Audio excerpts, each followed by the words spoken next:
नमस्कार साथियों, स्वागत है आप सभी का प्रिंस करियर क्लासेस के इस वीडियो में।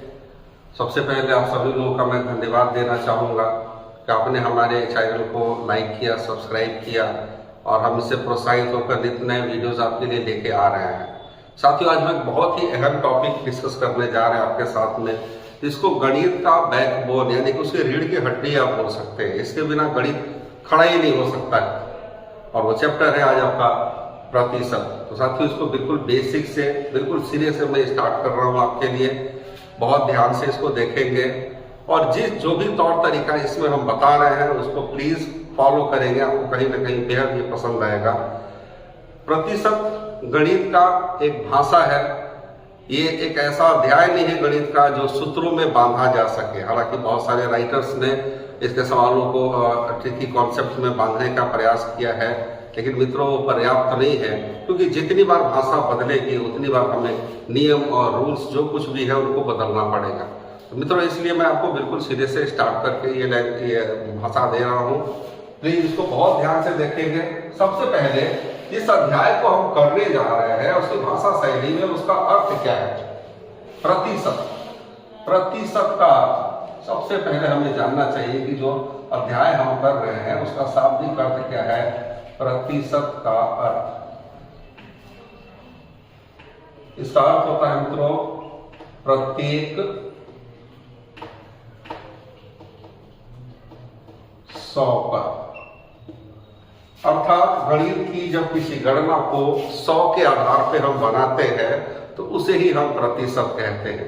कोई भी गणितीय कैलकुलेशन, कोई भी गणितीय गणना जब 100 के तुलना में या 100 के गुणांक पे की जाती है तो वो प्रतिशत कहा जाता है।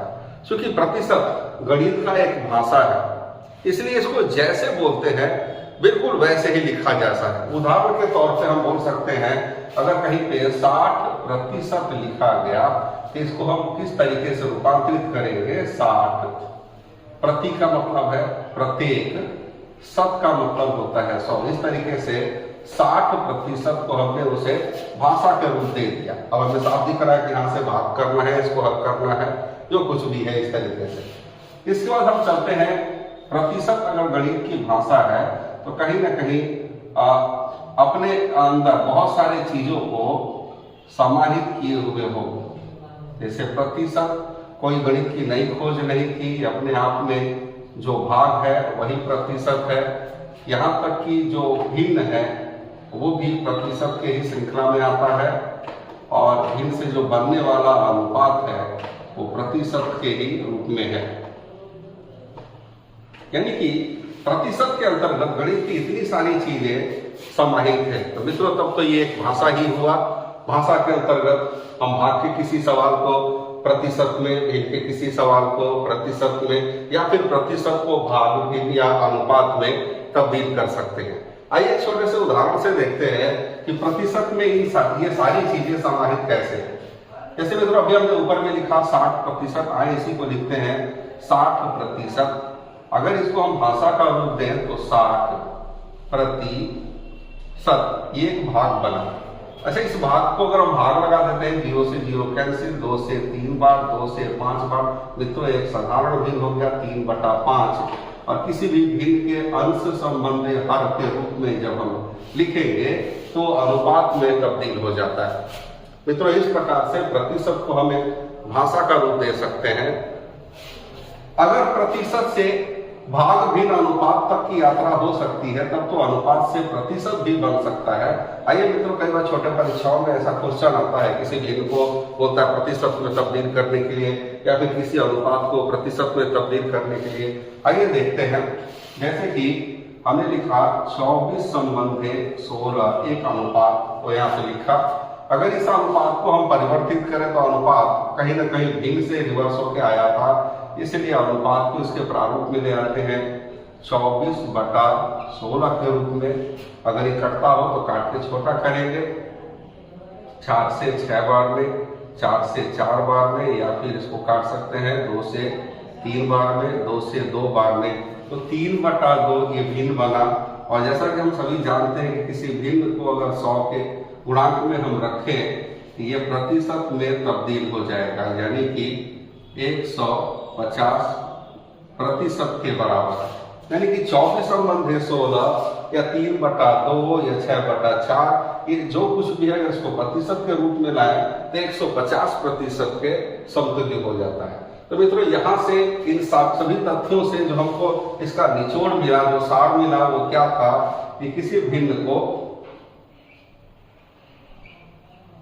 जब 100 से आप गुणा करेंगे तो वो प्रतिशत में तब्दील हो जाएगा। ये है हमारा प्रतिशत। मित्रों वैसे तो प्रतिशत जो है एक अनंत चैप्टर है, जिसका कोई लिमिट नहीं है, कोई सीमा नहीं है, जिसका सीधा सा एक ही वजह बनता है कि कहीं न कहीं भाषा का कोई अंत नहीं होता है। यानी कि इससे बनने वाले अध्याय जो जुड़े हैं वो बहुत सारे अध्याय हैं। ये लाभ हानि में भी आता है, ये साधारण ब्याज में भी आता है, चक्रवृद्धि ब्याज में भी आता है। इस तरीके से इसको बोल सकते हैं कि प्रतिशत को कहीं न कहीं गणित में एक भाषा के रूप में रखा गया है, जो किसी भी अध्याय में कभी भी कहीं भी दिया जा सकता है।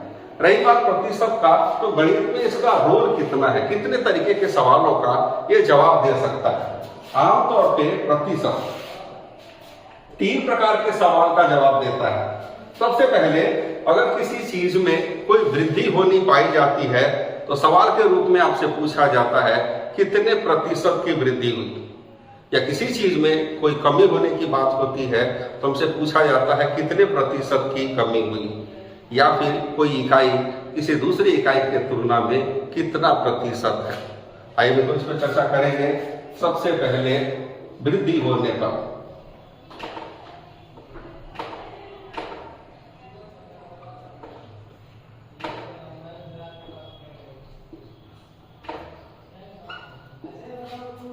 वृद्धि का प्रतिशत,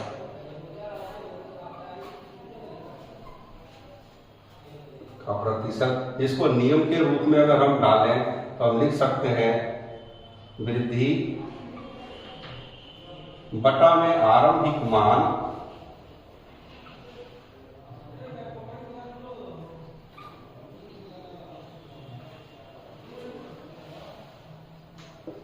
गुणे 100। इस तरीके से हमें वृद्धि का प्रतिशत मिल जाएगा। दूसरे नंबर प्रतिशत जवाब देता है घटने पर, कोई चीज अगर घटने पर कमी का प्रतिशत।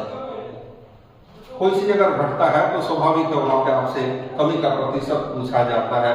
तब रूल के तौर पे हम बोल सकते हैं कमी बटा आरंभिक मान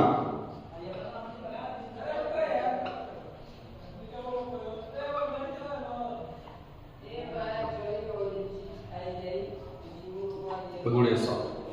इसके अलावा जिसका जवाब प्रतिशत हमको देता है, जैसे कि हम लिख सकते हैं x y का कितना प्रतिशत है, या फिर सिंपल में नंबर दे सकते हैं 20 50 का कितना प्रतिशत है। अब मित्रों इसको सॉल्व कर सकते हैं, जैसे पढ़ेंगे वैसे ही। 50 का कितना प्रतिशत है 20, 50 का मतलब गुणा, कितना नहीं मालूम है x y कुछ भी मान सकते हैं, प्रतिशत है यानी कि बराबर में 20। और इसको आप इजीली सॉल्व कर सकते हैं। 50 से 100 दो बार में, 2 इसमें क्रॉस करेगा यानी x बराबर 40% मान आएगा। तो मित्रों ये था प्रतिशत के विषय में कुछ आरंभिक ज्ञान का होना कि प्रतिशत एक्चुअल में है क्या, प्रतिशत का क्या अर्थ होता है। प्रतिशत चूंकि भाषा शैली है तो उसको जैसे पढ़ेंगे वैसे ही लिखेंगे। प्रतिशत भाषा है, इस वजह से उसके अंतर्गत भाग भी आएगा, भिन्न भी आएगा, अनुपात भी आएगा। यहाँ बेहतर तौर पर उदाहरण में इस बात को देखकर समझ सकते हैं। इन सभी तथ्यों से जो निष्कर्ष हमको मिलता है वो निष्कर्ष है भिन्न गुणे 100 बराबर में प्रतिशत होगा। अब मेन बात रह गई कि प्रतिशत गणित में ये सारी चीजें अगर इकाइयां पहले से विद्यमान थी तो प्रतिशत का क्या रोल था गणित में। प्रतिशत मुख्य रूप से 3 प्रकार के सवालों का जवाब देता है। कोई चीज अगर बढ़ा तो बढ़ने का प्रतिशत यानी वृद्धि बटा आरंभिक मान गुणे 100, और अगर कोई चीज घटा तो घटने का प्रतिशत कमी बटा आरंभिक मान गुणे 100।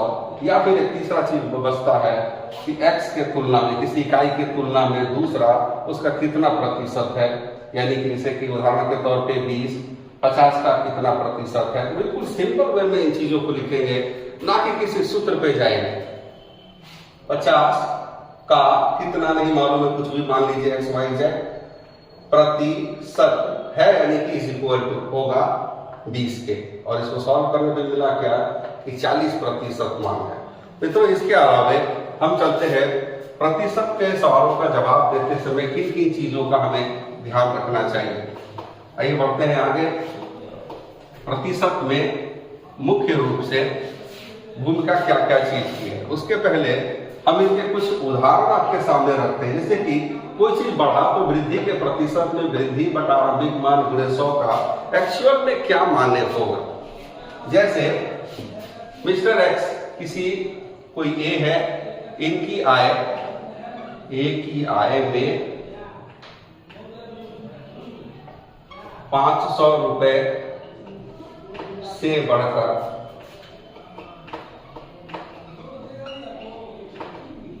550 रुपए हो गई, तो उसकी आय में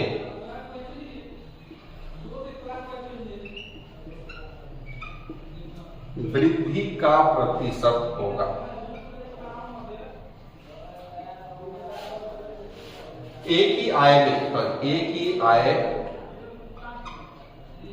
की आय 500 रुपए से बढ़कर 550 रुपए हो गए, तो उसकी आय में वृद्धि का प्रतिशत होगा। मित्रों हम देख सकते हैं ए की आय पहले 500 रुपए थी, जो बढ़ करके 550 रुपए हो गई। अच्छा, कोई चीज अगर 500 से बढ़ के अगर 550 हुई तो रुपए में ये बढ़ा कितना, 50 रुपए ज्यादा हो गया। लेकिन हमसे सवाल क्या पूछा जाएगा कि आप प्रतिशत में वृद्धि बताओ। ऐसे में अगर इसके नियम की बात करें तो वृद्धि बटा आरंभिक मान गुणे 100, तो वृद्धि क्या है 50 रुपए की है जो एक्चुअल में बढ़ा है, ये वृद्धि या कमी होती है, इसको मार्क कर लेंगे।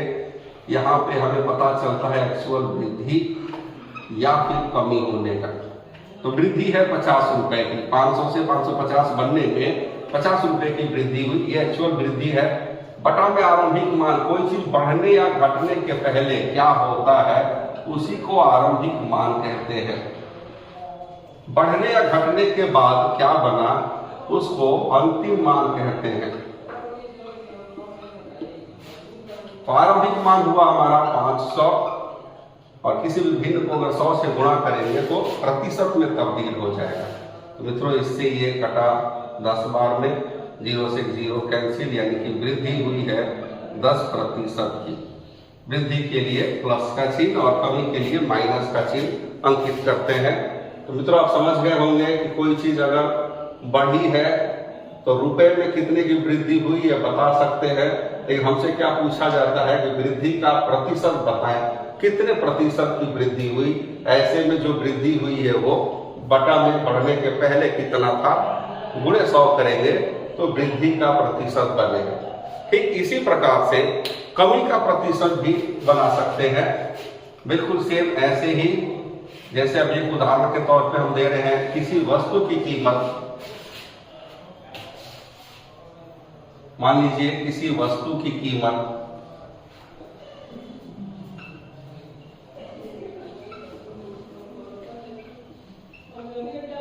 किसी वस्तु की कीमत 2000 रुपए से घटकर 1200 रुपए हो जाती है, तो कीमत में कमी का प्रतिशत होगा। तो सबसे पहले कीमत क्या थी, 2000 रुपए की थी, जो घट करके 1200 रुपए हो गई। अच्छा मतलब कोई चीज अगर 2000 से घट के अगर 1200 रुपए हुई तो एक्चुअल में यहां से यहां में रुपए में कमी कितनी हुई, तो 800 रुपए की कमी हुई। लेकिन हमें प्रतिशत की कमी बतानी है, तो कमी बटा, यहाँ पे देख सकते हैं कमी बटा आरंभिक मान गुणे 100 करना होगा। तो कमी है कितने की, 800 रुपए की। आरंभिक मान यानी घटने के पहले उसकी कीमत 2000 रुपए थी, गुणे 100। मित्रों इसको कैलकुलेट कर सकते हैं आप 0 से 0 ये आपका कैंसिल हो गया, 4 से 2 बार, 4 से 5 बार, 5 से 20 बार, 20 दूनी 40% की कमी हुई। तो मित्रों ये था कुछ उदाहरण कि एक्चुअल में कमी किसको बोलेंगे।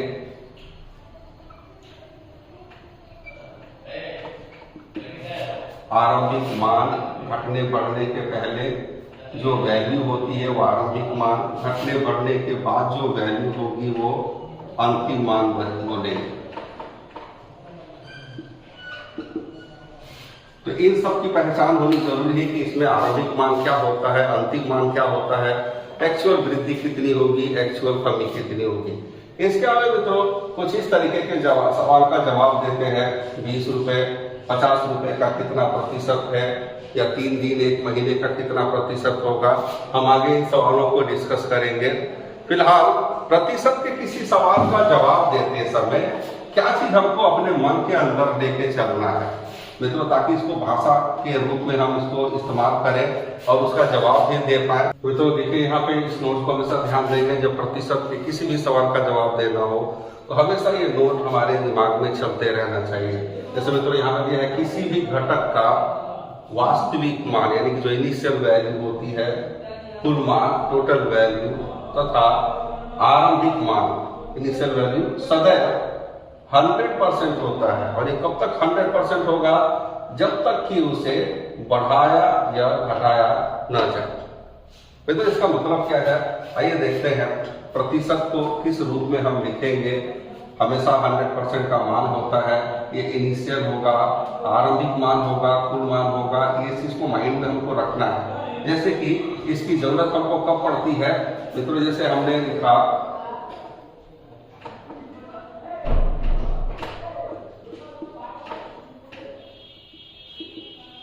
किसी वस्तु की कीमत में 20% की वृद्धि हुई।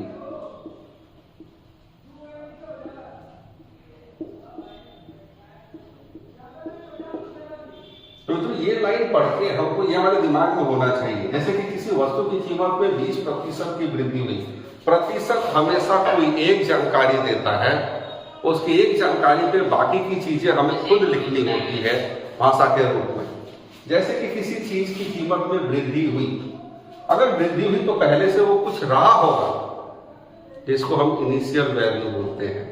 कोई किसी चीज का अस्तित्व अगर पहले से है ही नहीं तो फिर उसमें वृद्धि या कमी कैसे हो सकती है, स्वाभाविक है। तो फिर इसको हम लिखेंगे कि कीमत हो सकता है पहले 100% रही होगी। अब प्रश्न में बताया कि इसमें कमी हुई है 20% की, तो हम ये जानते हैं कि तब तो कीमत घट करके 80% हुई होगी। देखिए आपको सवाल में केवल इसकी जानकारी दी गई, कीमत में 20% की वृद्धि का होना, लेकिन हमने प्रतिशत में इसके माध्यम से ये लिखा। एक बार फिर से ध्यान दीजिएगा, किसी भी घटक का वास्तविक मान, कुल मान या आरंभिक मान सदैव 100% होता है। इसको इस रूप में लिखेंगे जैसे कि किसी प्रश्न में दिया जाए किसी वस्तु की कीमत में 20% की वृद्धि हुई, तो सबसे पहले 100 से शुरू करेंगे, क्योंकि उस वस्तु की कीमत पहले कुछ रही होगी, बाद में वो बढ़ी है 20%। तो जो पहले से विद्यमान होता है वो 100% यानी कि आरंभिक मान। कीमत में कमी हुई 20 की, तो हमें मालूम है कि घट करके तब तो 80 पे आया होगा। और इनको अलग अलग रूप में हम पहचान भी देते हैं। ये जो 100% है ये आरंभिक मान है या आपका कहते हैं एक्चुअल मान है, वास्तविक। 20% के विषय में स्पष्ट रूप से हमें बताया गया है कि ये कमी का प्रतिशत है, और बराबर में जो कुछ भी आया परिणाम ये अंतिम मान है, अंतिम मान। तो मित्रों इन चीजों की समझ हमें होनी चाहिए कि प्रतिशत में जब कोई एक सेंटेंस हमारे सामने आता है तो तत्काल हमको हरकत से बाकी की दो चीजें खुद लिखनी है। एक जो पहले से विद्यमान है यानी कि जो आरंभिक उसका मान है उसके विषय में लिखेंगे। उसके बाद निर्देश में हमको बताया गया 20% की सॉरी यहाँ पे वृद्धि होने के लिए वृद्धि होने के लिए है तो ये 120% में चेंज हो गया। 100% जो स्टार्टिंग में है वो आरंभिक मान के रूप में है क्योंकि पहले से विद्यमान है। ये वृद्धि है 20% तो यहाँ पे ये वृद्धि का प्रतिशत लिखेंगे वृद्धि, और ये हमारा अंतिम मान। अगर इसी चीज को कुछ इस प्रकार से दिया जाए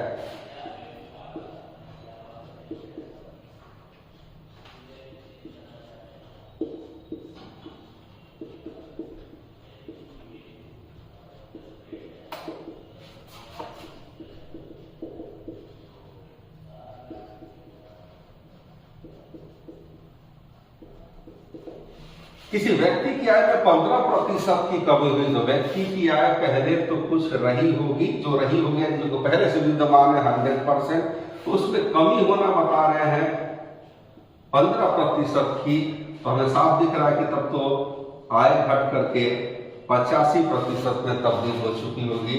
तो जो कुछ पहले से विद्यमान है ये आरंभिक मान के रूप में हमको मानना है। यहाँ पे साफ लिखा गया है कि कमी है, ये कमी का प्रतिशत, और बराबर में ये जो परिणाम आया ये अंतिम मान होगा।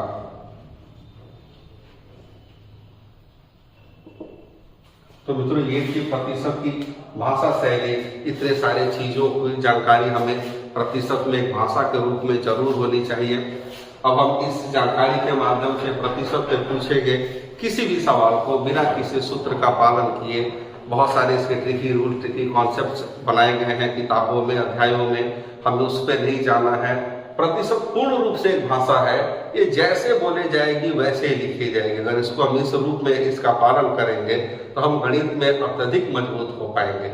आइए मित्रों अब बढ़ते हैं इसके सवालों पे। मित्रों ये है प्रतिशत का एक सवाल, बहुत ही फेमस तरीके का सवाल है, छोटे परीक्षाओं में काफी पूछा गया है।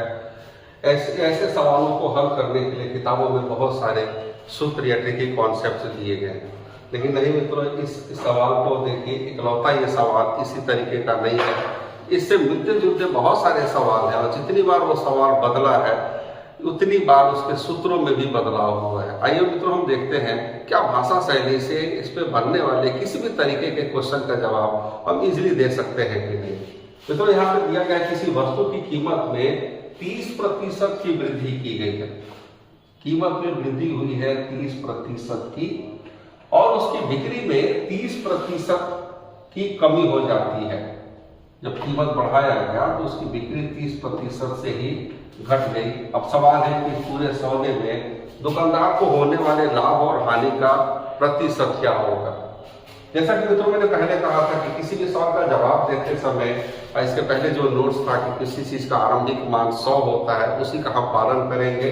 कीमत बढ़ी है, बिक्री घटी है, लेकिन उसके पहले वो कुछ रहा होगा। 100 से शुरुआत करते हैं, माना कि कीमत उसकी 100% थी, अब बताया गया कि 30% बढ़ी तो कीमत बढ़ करके हुई होगी 130 गुणे बिक्री भी पहले घटने के पहले 100% रही होगी। अब बिक्री में 30% की कमी हुई तो बिक्री घट करके इसका 70% हुई होगी। पहले वाले को छोड़ दूसरा तीसरा कुछ भी होगा सब पे बटा 100 रखेंगे। अब यहां से इसको सॉल्व करके देखते हैं। 13 गुणे 7 91% पे हम पहुंचे। मित्रों ये बहुत इजी वे है, बहुत ही आसानी से ऐसे सवालों को कर सकते हैं। जब वृद्धि और कमी नहीं हुई थी तो सब कुछ 100% पे था। बढ़ने के बाद और घटने के बाद जो फाइनली रिजल्ट आया वो हमको 90% 91% पे लेके आया।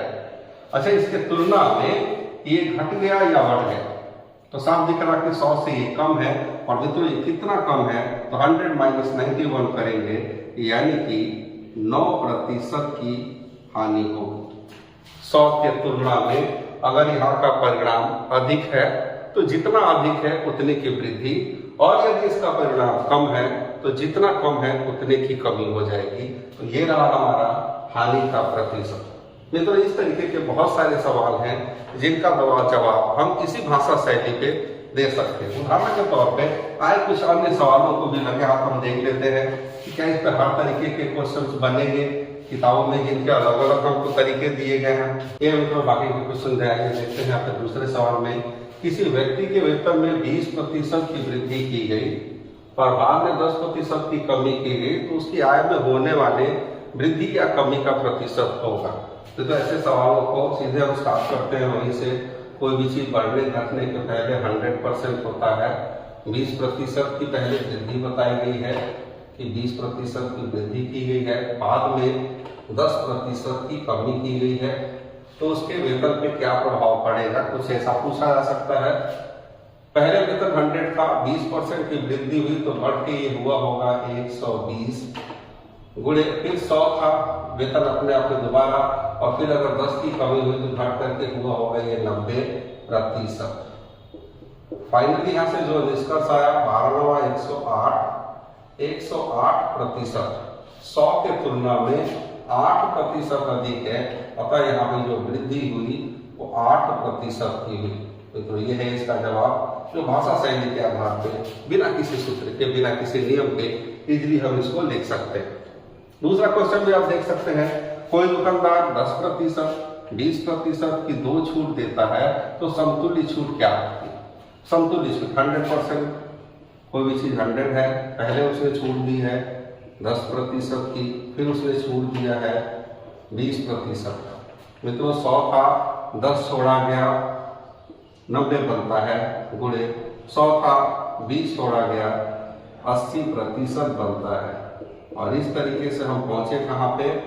72% पे।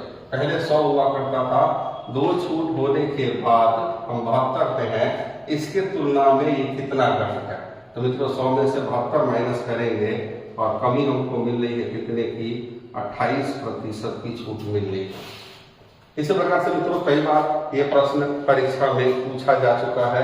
आइए देखते हैं कि क्या ये 3, 4 जितने भी होंगे, क्या इसके क्वेश्चन हम बना पाएंगे कि नहीं। जैसे कि यहाँ पे 3 लगातार छूट की बात की गई है, 10%, 20%, 40% की लगातार छूट की एक समतुल्य छूट कितनी होगी। अभी तो देखते हैं, कोई भी छूट के पहले या बढ़ने के पहले प्रतिशत में वो 100 रहा होगा। पहली छूट 10%, दूसरी छूट 20% और तीसरी छूट है आपका 40%। ये तीनों छूट मिला के एक मुफ्त छूट क्या बनेगी?